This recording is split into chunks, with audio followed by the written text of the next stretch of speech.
Good evening and welcome to this one-on-one edition of The Extra Point. My name is Augie Walters. We'll hear from the GOAT in a minute. But first, the defending Super Bowl champs are coming back to the Valley. The Chiefs will be back in town on Saturday for the Cardinals' second preseason game of the season.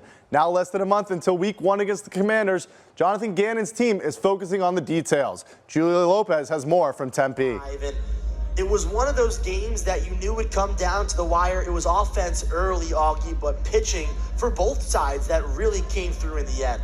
You have to give credit to both bullpens. They both did phenomenal jobs making the pitches that they needed to. The defenses behind them, they let them work. And then the defenses started to make plays, really flashy plays. The infield for both teams was great, preventing balls from sneaking into the outfield, stranding runners in scoring position all night long. At top of the ninth inning, runner on second base, then gets to third with one out. That just shows the pitching and the defense that was here again tonight and did a great job. You have to give a credit to the pitchers, Aiden O'Connell and Jake Greger out of the pen. They pieced together an outing they didn't have to think with the length that they used. They didn't think that was going to be the case tonight, and it ended up being that way.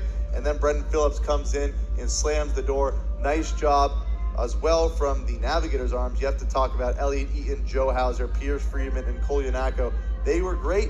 They did their job. They put up zeros. And in one of those games that looked like it might be offensive early, we talked about the pitching at the beginning. It was pitching that was the story again here tonight. And it was O'Connell and Greg. Here in Greensboro, North Carolina, Game 4 of the International Friendship Series between Team USA and Chinese Taipei. NC State reliever Derek Smith here with me to talk about his pitches. Two-pitch guy, fastball and slider, but hearing a lot about this slider. Let's start with the fastball. So we're going to talk about when we're going to use the fastball and how we grip it. Yeah, so we'll usually go sinker early to kind of get you off rhythm, and standard little sinker grip here. Kind of got small hands, so we're high up on the ball with the ring and pinky finger. And yeah, we're just trying to get some pronation and get that thing to move this way. And then the slider, the big pitch. Is it your favorite pitch? Favorite pitch. Okay. And, the pitch I throw most of the time, probably 60%, is just right here. So look at that, we're stacking fingers. Yeah. How did that start? Actually, fun fact is my brother, who's now a college football player, taught me this when I was 12 years old. And he didn't say how to throw it, he just said kind of grip it and rip it. And I've stuck with it since, and I've never changed it. I love that. That's awesome. And so that's the go-to. It's the go-to. Well, it's working really well for you. Obviously, save in Game 1 of the series and a great member of this Team USA program. Thanks for joining it. Thank you. A beautiful sunset here in Keene, New Hampshire, as the temperatures finally start to fall.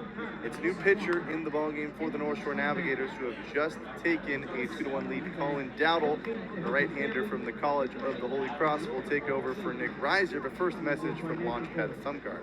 Launchpad Thumb Guard is not just another piece of protective gear. It's a thoughtfully designed tool that optimizes a player's grip and performance at the plate.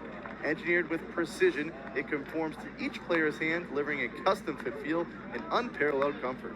Launchpad Thumb Guard reduces bat vibration, improves swing mechanics and bat control, as well as complementing a hitter's natural grip. To learn more, visit LaunchpadThumbGuard.com. And any CBL fans, you can receive 20% off your own purchase by visiting www.launchpadthumbguard.com/NECBL, as Dowdle will look to try and maintain a 2-1 lead here right now. Holy Cross, as I mentioned, has been throwing well here in the early going of the NECBL season. Had a little bit of a rougher outing last time out against the Vermont Mountaineers, but looking to get back on track here against the Swamp Bats. Safely twice as well. Obviously last time didn't work out for him. As hop go up the middle, Rickheim, a diving stop, throw to first, scooped by Scanlon. Oh, what a play! That was magnificent from Rickheim, and credit to Scanlon on the other end.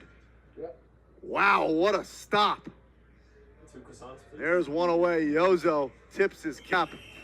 That was magnificent. Call to make being over there in his position. Yeah, very difficult angle as Dalton drives one to center field. This one has a chance to go, and it's gone. Brody Dalton takes advantage of the check swing call, gets a fastball the next pitch and does not miss it. And the Navigators with their second homer of the day. It's 4-3. Kicker Daniel Porto, he's excited, getting ready to kick off the third quarter here on a rainy Saturday afternoon at Fitton Field. We are getting ready to go. And can Holy Cross come back? We are about to find out as Daniel Porto, the kick is up and the kick is away. And sophomore quarterback Dean DeNoble in shotgun with Curtis to his left, as he was most of the first half. Hands the ball off to Curtis. Bounces outside, but is stopped by Stu Smith, who tackles him after a gain of about 6, and also a flag on the play in the backfield, looking to be holding on Lafayette. 2nd and 17 for this Lafayette offense. DeNoble, so much time trying to find an open receiver, pump fakes, shuffles it to Curtis, who drops the ball. Curtis, that wet ball coming into a play once again. We saw it happen a lot in the first half. It's happening again in the second half. Curtis with his second drop on the afternoon, and it's 3rd and 17. Can Holy Cross's defense get off the field? McCormick dribble handoff to Power Cassie with the left. An errant shot attempt. Giannaros tips it out of bounds, points the other way, saying it was off the Crusaders. Unable to persuade the official. And Holy Cross will take over under the basket. 2:52 to go. A little bit of a scoring drought for both teams here. Still 22-21. Love that aggressive take there from Power Cassidy, even though it doesn't go. She needs to be aggressive, as always.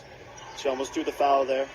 Absolutely. Continue getting her shots. Kara McCormick got to get her going, and she does. Just runs by the Boston Terrier defense, gets into the lane, floats it up with the right, gets it to go. It's 24-21. Beautiful by her. Mingo just missed her first 3 of the day. Haven't seen a lot of Beneventine here for Boston. Thought we'd be seeing more of her here in the second quarter. But Mingo has been doing a great job with ball handling as well as Giannaros. Giannaro's going to try and get it inside. No. Passes it around to Erickson. Erickson in a deep 3, unable to get it to go. She's been cold from behind the arc, rebounded by Foreman. Foreman doing another great job of boxing out and rebounding on the smaller Holy Cross lineup here. McCormick passes it to Berger. A little dip in dime for Kara McCormick. That was a beautiful pass. It's 26-21, and this place is hyped up.